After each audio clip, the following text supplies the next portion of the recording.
Two stones inclined frictionless tracks, one gradual and the other steep, meet at A. यहाँ पे देखो meet at A, where two stones are allowed to slide down from rest on one on each track. Will the stones reach the bottom at the same time? ये हमारा पहला question है. Will they reach there with same speed? ये हमारा दूसरा question है. Explain. Given theta 1 is 60 degree 30 degree, theta 2 is 60 degree और जो हाइट है वो 10 मीटर दे रखी है. What are the speeds and times taken by the two stones? आइए देखते हैं. हमारे पास ये दे रखा है. पहले ऐसा करते हैं, पहले स्पीड निकाल लेते हैं. ओके, पहले हम स्पीड निकाल लेते हैं. उसके लिए क्या करना पड़ेगा, यहाँ ग्राफ डायग्राम बना लो एक और.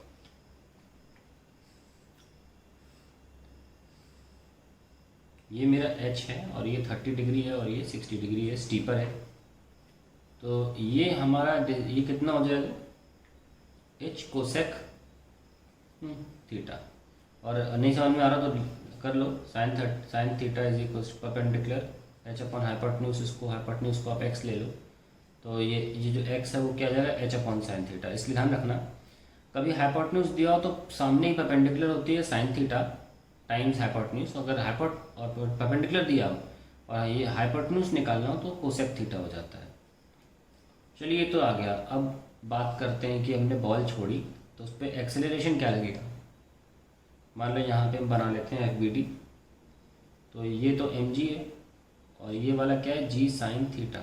एक्सेलरेशन सॉरी फ्रिक्शन तो है नहीं, तो इस पर इस तरफ का एक्सेलरेशन कितना है, g साइन थीटा. ठीक है. इनिशियल वेलोसिटी कितनी है, 0. फाइनल हमको निकालनी है. आई क्वेश्चन लगा, टाइम की बात तो हो नहीं रही यहाँ पे, सीधे फाइनल वेलोसिटी निकालनी है. v square equal to u square plus 2as. तो v स्क्वायर क्या है, 0 प्लस एक्सेलरेशन कितना है, g साइन थीटा. और जो डिस्टेंस ट्रेवल्ड है ये वाला वो है h कोसेक थीटा. तो v स्क्वायर कितना आया, 2g. हम जानते हैं साइन इंटू कोसेक 1 होता है. तो ये देखिए क्या आया. ये बहुत इंपॉर्टेंट रिजल्ट है, इसीलिए मैंने ऐसे किया था. बहुत इंपॉर्टेंट रिजल्ट है. हमने देखा कि फाइनल वेलोसिटी जो v है वो एंगल्स पे डिपेंड ही नहीं करती है. कितना ही स्टीप ले लो, कितना ही तुम स्लांट ले लो, कम स्टीप ले लो, फाइनल वेलोसिटी केवल और केवल कहाँ कितनी ऊंचाई से फेंका जा रहा है उस पर डिपेंड करेगी. तो हमने क्या सीखा यहाँ से, कल को कोई सवाल आएगा, कैसा भी क्वेश्चन होगा, हम एंगल्स को बिल्कुल नहीं देखेंगे. हम केवल देखेंगे कितनी हाइट से बॉल गिर रही, धड़क रही, धक धक धक स्लोप पे आ रही है, and that will be my final answer. तो हम क्या बोल सकते हैं, speeds will be same for both the balls. For ये प्रूफ किया है मैंने यहाँ पे, ठीक है ना, फॉर बोथ बॉल्स. और वो कितनी होगी अब निकाल लो, 2g इंटू h कितना है, 10 मीटर दे रखा था, हाँ 10 है. तो कितना हो गया, 2 इंटू 10 इंटू 10. तो v आ जाएगा √2 10√2, दैट इज 14.14 मीटर पर सेकेंड. दोनों के लिए सेम रहेगा. अब बात टाइम की आती है. ऑब्वियसली अगर स्पीड सेम है यार, तो डिस्टेंस तो अलग अलग ट्रैवल हो रहा है ना, तो टाइम जो है वो अलग अलग होगा. ये तो पहले बता दिया मैंने, टाइम अलग अलग होगा. कैसे बोला, नीचे की फाइनल स्पीड सेम है और डिस्टेंस अलग अलग ट्रैवल हो रहा है, तो टाइम तो डिफरेंट ही होगा ना. Let us find out. s बराबर half A T square directly लिख रहा हूँ क्योंकि u तो है ही नहीं. ये कितना है, इधर वाला देख लें. अगर यहाँ से अगर आप देखें तो ये h कोसेक थीटा 1 ले लें. पहले हम इस वाली बॉल के लिए ले रहे हैं, ठीक है ना. तो थीटा सॉरी लिख लो, for theta equal to 30 degree, इसके लिए कर रहे हैं.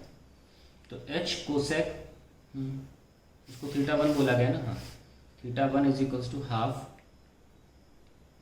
g sine theta 1 into T square. तो ये हमारा फाइनल आ जाएगा. हम अभी सॉल्व नहीं करना चाह रहे, हम चाह रहे हैं सब कुछ फॉर्मूले के अकॉर्डिंग हो और बाद में हम वैल्यूज रखें, ताकि कल को कोई ऐसा क्वेश्चन एक और आता है तो करने में आसानी हो.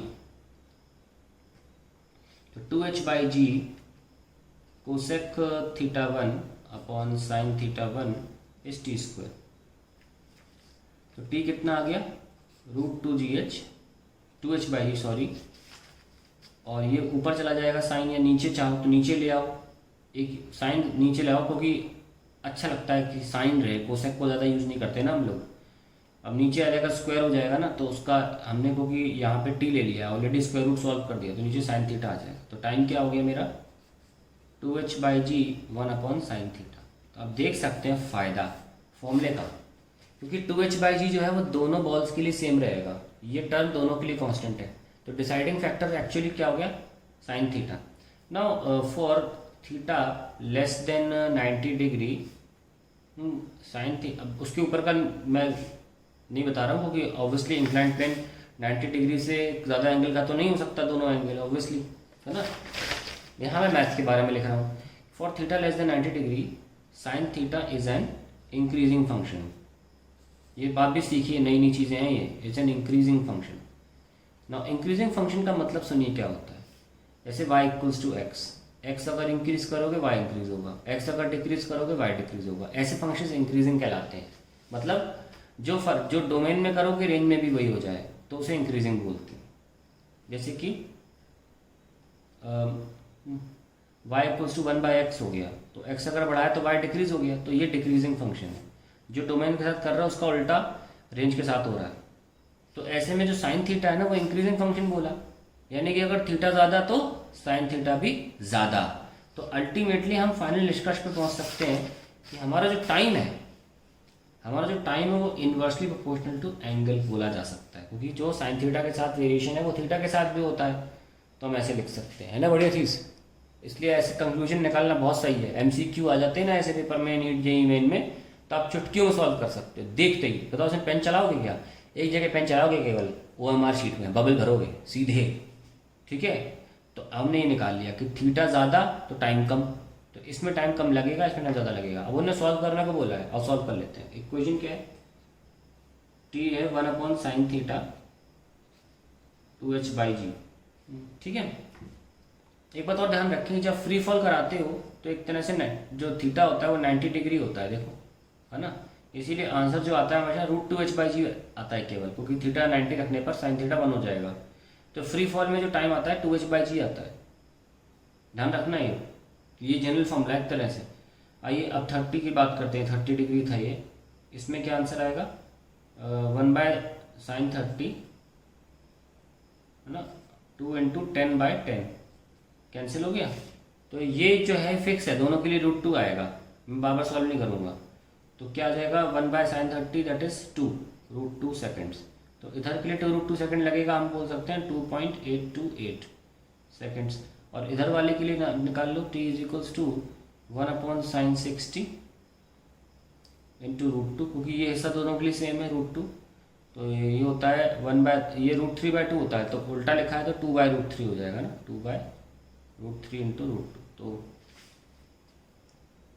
सॉल्व कैसे करें, ये देखिए 2√2 होता है, हमने अभी लिखे ना, 2√2 इज 2.828, तो इसको मान लेते हैं 2.828। और ध्यान रखना हमारा 1/√3 0.57 होता है, तो approximately this will be 1.7 something, है ना, 1.7 सेकेंड्स के आसपास ही आ जाएगा आंसर। तो आई होप आपको क्लियर हो गया question. Amazing question, it is amazing. लेकिन हमने चुटकियों में सॉल्व कर लिया इसको। अब हमें रिजल्ट्स पता है, रिजल्ट्स कैसे पता है, थीटा कम टाइम ज़्यादा, है ना, और वेलोसिटी तो हाइट पे डिपेंड करेगी, तो वेलोसिटी में फ़र्क ही नहीं पड़ेगा।